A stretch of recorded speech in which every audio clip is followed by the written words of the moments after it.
বাংলাদেশে বিভিন্ন সময় রাজনৈতিক সংকট সমাধানের জন্য নানা সময় অনেকে রাষ্ট্রপতির ভূমিকা আশা করেন, কিন্তু সেক্ষেত্রে রাষ্ট্রপতি কতটুকু ভূমিকা রাখতে পারেন? বিবিসি বাংলার সাথে এক সাক্ষাৎকারে রাষ্ট্রপতি আব্দুল হামিদ সে বিষয়টি ব্যাখ্যা করেছেন। এছাড়া তার জীবনের নানা দিক নিয়ে রাষ্ট্রপতির সাথে কথা বলেছেন বিবিসির আকবর হোসেন। রাষ্ট্রপতি, আপনাকে অসংখ্য ধন্যবাদ বিবিসি বাংলার সাথে এই সাক্ষাৎকারে যোগ দেওয়ার জন্য। আপনি রাষ্ট্রপতি নির্বাচিত হয়েছেন 2 বছর 8 মাস হলো। তো এই 2 বছর 8 মাস কেমন কাটছে বঙ্গভবনে আপনার? কাটছে খারাপ এটাও বলা মুশকিল, তবে আমার কাছে খুব I don't feel so much comfort. কারণটা হলো মানে এখানে মনে হয় যে একেবারেই স্বাধীনতাবিহীন একটা অবস্থায় আছে। এখানে মানুষ তো মনে করে যে রাষ্ট্রপতি এখানে এত বড় বাড়িতে থাকি, মানে বঙ্গভবন, এটা অনেকটা বাইরে থেকে মনে হয় রাজভবনের মতো এই ধরনের একটা যে অবস্থা, রাজাবাসারা যে ধরনের অবস্থায় থাকতো এমনই মনে হয়, এবং খুব আরামায়েশে থাকি, এটাই স্বাভাবিক। আমার কাছে সেটা সবচেয়ে বড় সমস্যা হলো জীবনে তো অনেক বছর পার করে আসছি, ওটা জীবন সায়ান্নি বলা যায়। সারা জীবনে চলার যে একটা স্টাইল ছিল, লাইফ স্টাইল, এটার মধ্যে একটা বিরাট ছন্দপতন হয়ে গেছে।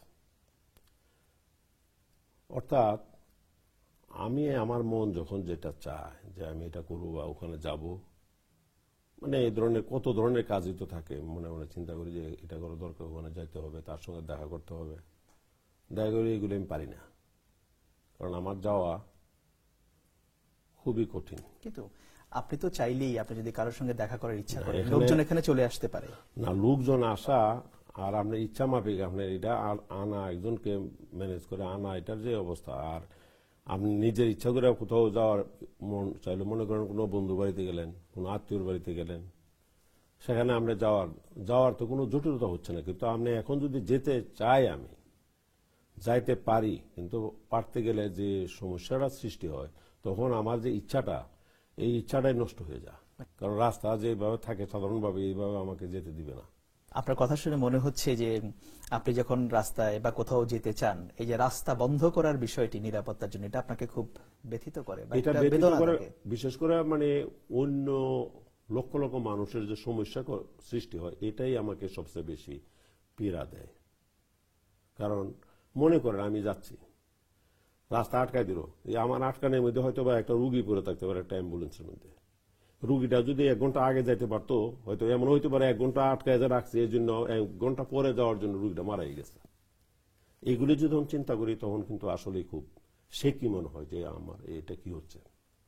কিন্তু ধরুন, আপনি তো 50 বছরের বেশি সময় ধরে রাজনীতি করেছেন, আপনি 7 বার এমপি হয়েছেন, সংসদের স্পিকার ছিলেন, পরে আপনি এসে রাষ্ট্রপতি নির্বাচিত হয়েছেন।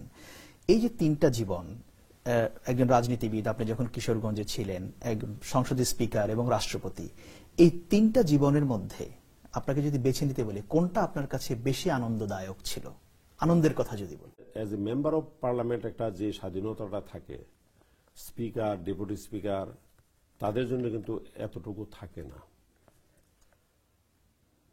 কিন্তু আমার মনে হয় যে আমি এনজয় করছি ডেপুটি স্পিকার থাকাকালীন যে সময়টা আমি হাউস চালাইছি, কারণ পার্লামেন্টটা আমার পরিচালনা করতে আমার খুব ভালোই লাগতো।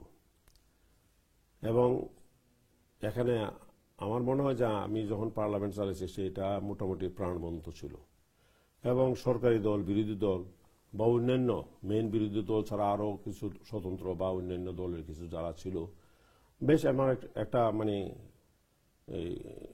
প্রাণবন্ত একটা সংসদ ওই সময় ছিল।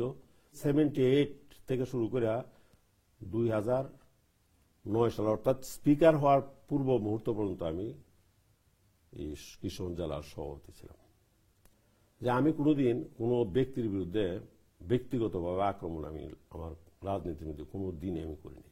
সমস্ত দলের নেতারাই কিন্তু আবার আমার এখানে আসতো, এবং আমাকে অনেকে ঝোঁক করে মানে বলতো আর কি, যে রাস্তাটা গেলে রিক্সায় বা হাইটা যদি কোথায় যাচ্ছে, এতে অন্যরা দেখাইতো আর কি, এই যে জয়প্রকাশ নারায়ণ যাচ্ছে। জয়প্রকাশ নারায়ণ মানে ছিল মানে ইন্ডিয়ার, যে নাকি সকল দলের কাছে তার একটা গ্রহণযোগ্যতা ছিল। অর্থাৎ আমারও সকল দলের কাছে আমার একটা গ্রহণযোগ্যতা ছিল, এবং কিশোরগঞ্জের যে কোনো ব্যাপারে যদি কোনো তারা কেউ কিছু করতো আমার সঙ্গে পূর্বে পরামর্শ করতো। বাংলাদেশের রাষ্ট্রপতির এই পদটির দিকে দেশ যখন কোনো সংকটে থাকে, কোনো সংকটকাল অতিক্রম করে, সেটা রাজনৈতিক হোক অন্য যে কোনো ব্যাপারই হোক, মানুষ রাষ্ট্রপতির দিকে তাকায়, রাষ্ট্রপতির ভূমিকা তারা আশা করে। কিন্তু আপনি কি দেখছেন, আপনার এই পদ থেকে কি আসলে কোনো ভূমিকা রাখার সুযোগ আছে? শপথ নেওয়ার সময় কিন্তু আমার একটি ক্লিয়ারলি আমি বলছি যে আমি সংবিধানকে রক্ষা করব এবং সংবিধান মতোই চলব। সুতরাং এখনো এটা কথা সত্য যে সংবিধানে যা আছে এটা মাইনে আমি রাষ্ট্রপতি হয়েছি, কনসেন্ট দিছি, এবং যারা আমাকে নির্বাচিত করছে তারাও কিন্তু একইভাবে যে আমি সংবিধান মেনেই চলব। সংবিধানের ভিতর থেকে আমার যা কিছু করণীয় সেটা অবশ্যই আমার তো পালন করতে হবে এবং করব। সিভিল সোসাইটি অনেকে বলেন, বা আমরা বিভিন্ন জায়গায় দেখি যে রাষ্ট্রপতির একটা ভূমিকা থাকা দরকার, রাষ্ট্রপতি কিছু একটা করুক।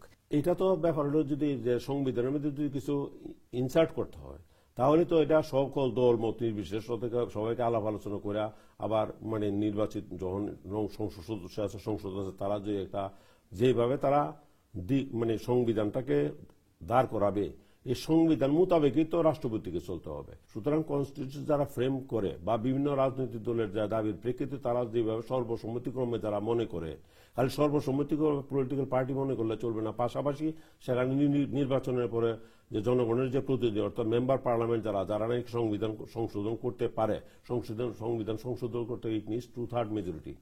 2/3 মেজরিটি যেটা বলবে সেটি হবে, এবং সেই মোতাবেক সবাইকে চলতে হবে, শুধু রাষ্ট্রপতি নয়, সবাইকে। আপনার যখন এই পদের মেয়াদ শেষ হবে বা আপনি কি ধরনের পরিকল্পনা করছেন, কিভাবে আপনি সেই জীবনটা আমার কাটাবেন? তো তখন ধরেন ফ্যামিলিতে বেশিরভাগ সময় কাটাইতে হবে, তাছাড়া হয়তো আর কিছু মানুষের কল্যাণমূলক যেসব কাজ টাজ আছে এগুলি তো ফিজিক্যালি যে যুবক অবস্থায় যেভাবে করছিলাম ঠিক সেভাবে তো করা যাবে না, কিন্তু মনে করেন কোনো একটা মানে জনহিতৈষীমূলক কোনো কর্মকাণ্ড আছে যেটা বা সংগঠন আছে তাদের সঙ্গে একটু হয়তো বৈশা একটু পরামর্শ দিলাম বা এইভাবে করা যায়, এইসব এই ধরনের ছাড়া তো আর তেমন কিছু করা। মানে আপনি কি চিন্তা করেছেন যে কিভাবে সেই সময়টা আপনি কাটাবেন, কি থাকবে আপনার তখন? কারণ আপনি তো তখন সাধারণ রাজনীতিতে আর ফিরে আসবেন না বা আসার সুযোগও নেই। মানে কি পরিকল্পনাটা কি আপনার?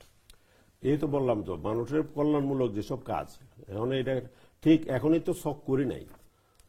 মনে করেন মানে অনেক সময় সামাজিক প্রতিষ্ঠান আছে না যেগুলি দিয়ে সাধারণ মানুষের কল্যাণ করা যায়, যেমন এখানে মনে করেন যে একটা ওই যে অনেক সময় আমাদের হাওড় এলাকা, সেখানে মানুষ গরিব মানুষ তারা ঢাকা আসা বা বিভিন্ন জায়গায় আসা তারা চিকিৎসা করতে পারে না, চোখে মানে সানি পড়ছে এটা চিকিৎসা করতে পারে না। যদি ওখানে গেলাম গিয়া যদি 5-7 দিন থাকা যদি একটা টিম নেওয়ার ব্যবস্থা করতে পারি, ওখানে মনে করেন 200 লোকের সানি অপারেশন করলো, এই ধরনের অনেক কিছুই করা যায়। অসংখ্য ধন্যবাদ বিবিসি বাংলার সাথে সাক্ষাৎকার। আপনাকেও ধন্যবাদ, এবং আপনার সঙ্গে যারা আছে আপনার সহকর্মীদের সবাইকে আমি আন্তরিকভাবে ধন্যবাদ জানাচ্ছি।